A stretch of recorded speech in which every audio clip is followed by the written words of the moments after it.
everyone, welcome to another video on the Crush Crowdfunding YouTube channel. I'm really glad that you're here because today I really wanted to talk about something really important that someone just asked me the other day. Actually, I ran into this person at a coffee shop and they were asking me like, hey, is it easier or is it better to raise money or raise funds for a product with a high price point?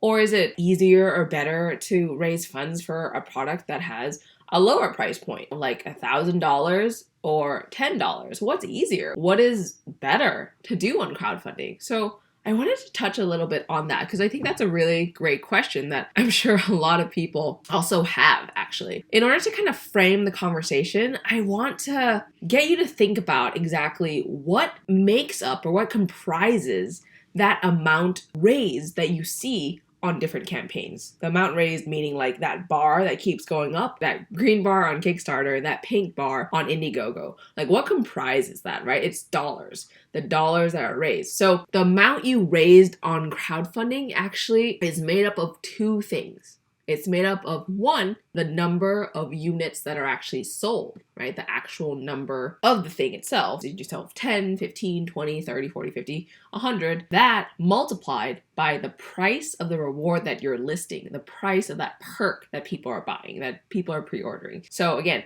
the number of units multiplied by the price of the reward, the price of the perk, is exactly the amount you raise. Therefore, let's kind of think about it in this way. If you're trying to raise $100,000 on crowdfunding, you can either go two ways, have a high price point product, right? Or a low price point product. You can either sell many units at a low price point. So to hit $100,000, you have to sell like 10,000 units at the $10 price point. 10,000 units. Again, 10,000 units at the $10 price point to get to that $100,000 raised. On the other hand, if you're selling something at a high price point, you only have to sell 200 units at $500 in order to get to that same $100,000 raise. So again, 200 people versus 10,000 people. That's a very big difference between a low price point and a high price point. When it comes back to it, what's easier or better? There's really no way to tell. It really depends on the product and the community that you built around it. But when you're really thinking of like breaking it down to like your goal, you know, how much you actually need to raise and how many people that actually have to buy your product, this kind of puts it in perspective, right? If you're looking to raise $100,000 and your product is at $10, you're gonna need a much bigger community before you even launch so that you can get close to or get to that 10,000 backers. Let's talk about that again. I wanna make sure that you guys understand this concept. So again, if you're looking to raise $100,000 and your product is at $10, you're gonna need 10,000 backers. And so in your pre-launch phase, you're gonna have to invest a lot of time or money in order to convince those 10,000 people that they want this product at the $10 price point. Maybe it's easier because it's a lower price point. It's more like an impulse buy for people. There's less consideration that has to be done for people to actually take the plunge to back the product, to actually spend the $10. It's not that big of a deal, right? It's not a huge expense. In some places, it's less than a lunch that they're paying for, the $10. And again, 10,000 people. On the other hand, if you're looking at raising $100,000 and your product's at the $500 price point, you're gonna need a much smaller community to get that done. You're only gonna need 200 people to back your project at the $500 price point to hit that same $100,000 goal. So my question for you is, what is your price point? Is it closer to the 500? Is it closer to the $10? Which end of the spectrum is your product? Is it a high price point product or a low price point product? Because when you're thinking about it, when you're at a low price point product, you're gonna have to really spend a lot more time and effort in order to get people into your community before the crowdfunding campaign so that you can funnel them into your page and into backers and convert them into backers and actual real dollars for your crowdfunding project, right? When you're at the $500 price point, the community that you actually have to foster before and nurture before your crowdfunding campaign is a little smaller. But again, it might take a lot more effort to convince people, to educate people, to make people trust you, to spend $500 on your price point. So Yeah, there's pros and cons to this. Pros and cons to each one.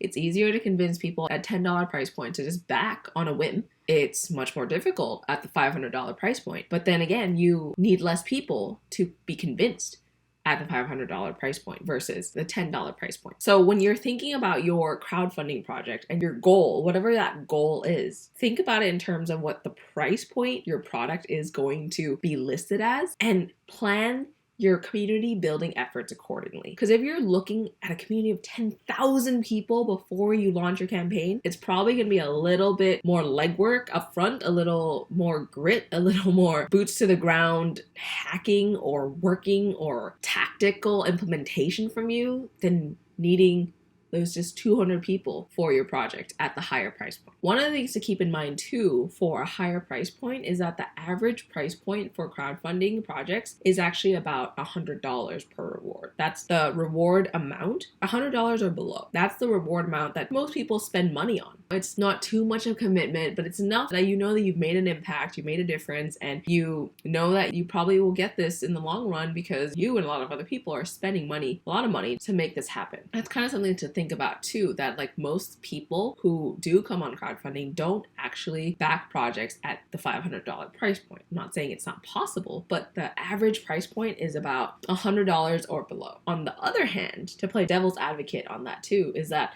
your crowd is going to be ready to back you at whatever price point that you are introducing if you're able to, one, find the right people, and two, educate and make them aware of the reasons why your product is at that price point. Most of the time, the way people are convinced about your product and the price point is by showing them that you're adding value. You're giving them so much value that that $500 price point is nothing compared to the value they receive. On the other hand, like sure, the average price point might be 100 or below, but your crowd and your audience is going to be ready to spend that much for your project already because they've kind of opted in knowing this. And the second thing is that you as the entrepreneur, you as the founder are spending time to really educate people about the value of your product, educate people about what your offering is, educating people about why $500 is just like a measly amount to spend in comparison to the value that people can actually receive from the product that you're launching when they do actually receive it. The question was like, is it easier or better to launch a product that's higher price point or lower price point? And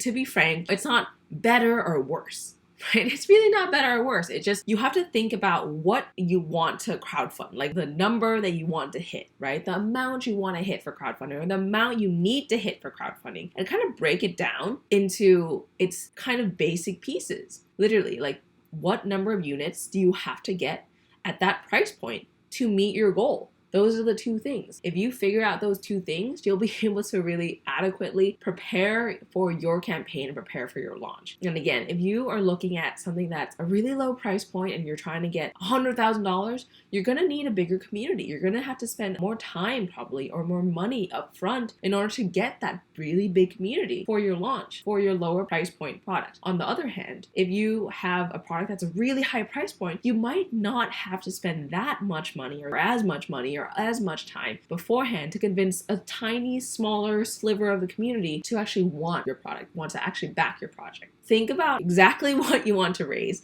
that final goal that you have, and work backwards. So there's nothing that's better or worse per se. It's just being prepared for whatever scenario that you have for your own project. Being prepared to get a big group of people together during the pre-launch, or being prepared to, get a really small, tight-knit niche group together before you launch for your project. Again, it really just depends on those two things. The number of units that you need to sell in order to hit your goal at the price point that you're going to be offering. Again, there's no better or worse. So I hope that this video really helped you kind of think through exactly how you're going to be approaching getting to that goal amount, that dollar amount for your crowdfunding campaign, and really figuring out like, hey, do I have to spend a lot more time building this community? Do I have to get like a giant community? Do I have to get a medium-sized one? Do I have to get a small one for my launch? Because that is just, again, the 90% of the work comes before the launch, And to prepare yourself to hit that crowdfunding goal, you have to do that legwork beforehand. Guys, thank you so much for being here with me to watch this video as I kind of talk through if it's better or worse to have a higher price point or lower price point for your crowdfunding project. I would love it for you to place a comment down below to tell me your key takeaway from this video. And thank you again for being here, and I will see you next time.